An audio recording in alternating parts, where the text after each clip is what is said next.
Here's a segment from a recent Gun Talk radio episode. You can listen to all the Gun Talk radio podcasts however you tune in, or check out guntalk.com for more. We get letters. This one I thought was very good. Let's see, this is from Drew. Drew says, I've watched and listened to your show and channel, talking about our video stuff and our TV shows, and thank you for all the helpful resources and tools. My question is about multi-level home protection. We have children with rooms on all levels of our home. Was wondering if you had any videos or other resources you could point me to as to best be able to get to and protect them when on different levels of the home. That's a good question, Drew. Multi-level home, you got kids on different levels. First of all, I guess directly to the question, yes, we have a few videos on how to go upstairs, how to maneuver. Stairs are a challenge. Ask any law enforcement officer who's been through the academy, whether you're going up or down. It's just tricky. I'm going to throw out a couple of thoughts here. If you have multi-level home, you got kids scattered around. As we say, if you have an intruder, if you don't have any kids, if you feel like someone has broken into your home, I personally think, and the professionals will all say this, your best move is to not go look for the trouble. Stay in your bedroom. Make sure you lock your bedroom door. Call 911. By the way, always keep your cell phones charging in your bedroom. Because if the power goes out or if they have cut the phone lines, assuming you even have phone lines these days, you want to have your cell phone handy so you can call 911 on it. You stay in your bedroom, you lock your door, you call the police, and you don't come out until the police are there and they tell you can come out. Let them do that. However, when you have kids in the home, and boy, if you have them on multiple levels, you have an exponentially complex challenge. This is where I get to make my pitch for both of you, and the husband and the wife. Both spouses need to get training. You also need to train together. You need to take a class on what we call team tactics, how to work together. Both of you need to know how to use firearms. Both of you need to know how to use the same firearms. And more than that, you need to think about this and talk about this. If you have kids on multiple levels, say, just for instance, pick one. You got kids on the level above you and on the level below you. And your goal here is to go gather up the kids and bring them back to a safe place, okay? I mean, that's the simplest way to put this.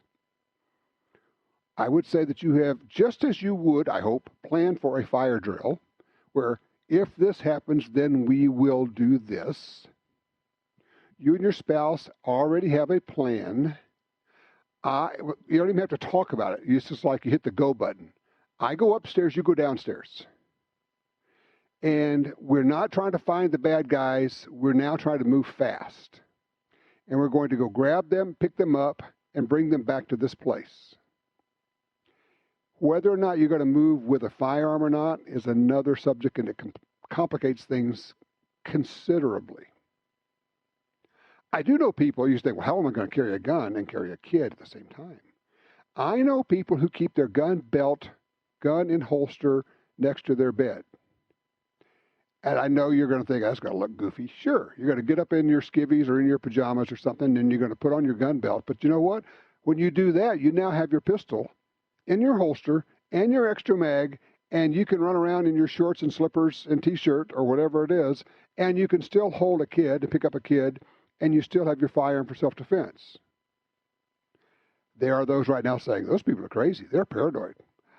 The difference between paranoid and prepared is that it hasn't happened to you yet. Doesn't mean it can't happen. Doesn't mean it won't happen. Doesn't mean it hasn't happened to someone else. So one of you goes upstairs, one of you goes downstairs. And the plan is to go get them, you pick them up, you bring them back, and then it's going to be Fort Apache. We're going to hold up right here. We're going to lock the door. We're going to call the police. If you are truly prepared, it might be a good idea to have a key to your home hidden somewhere outside. And so when you're talking to the 911 dispatcher, you say, there is a key at such and such a place. The police can use that to come in the front door. we will keep our doors locked. And you stay on the phone with 911. And then when the police come in, they'll do a search of the house. Let them do that. And then the dispatcher will say, okay, you can come out now. Do not have a gun in your hand when you come out. And you come out to the police. If this sounds scary to you, that's good. That means you're paying attention. That means you are a sentient, thinking being. Because it is scary and it is dangerous. But that doesn't mean you don't prepare for it. That's like saying, well, I'm afraid of fire, so therefore I'm not going to have a fire extinguisher.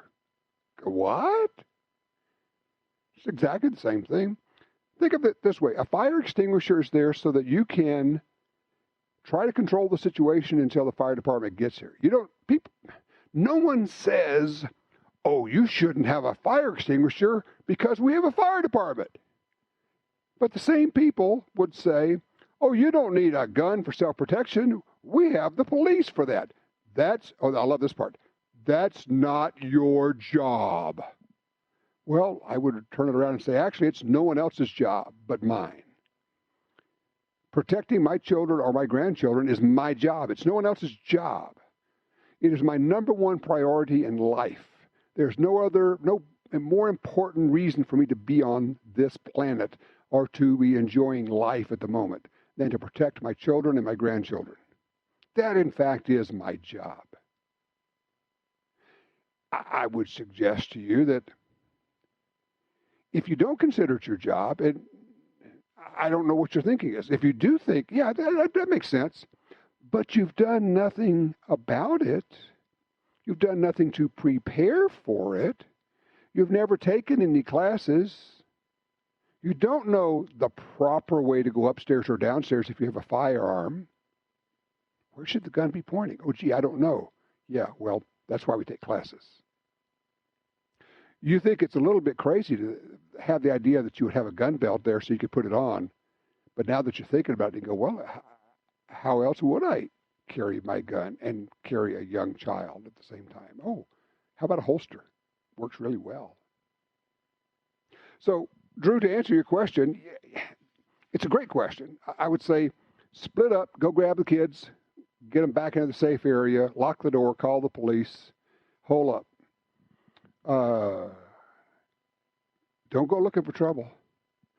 It's that old deal of, if you're hearing a noise and you feel like there's an intruder downstairs in the kitchen and you have no reason to go down to the kitchen, I'm not sure I would go down there and try to get into a gunfight over the Corningware or the Cuisinart. I think I would be holding up and waiting for the cavalry to arrive.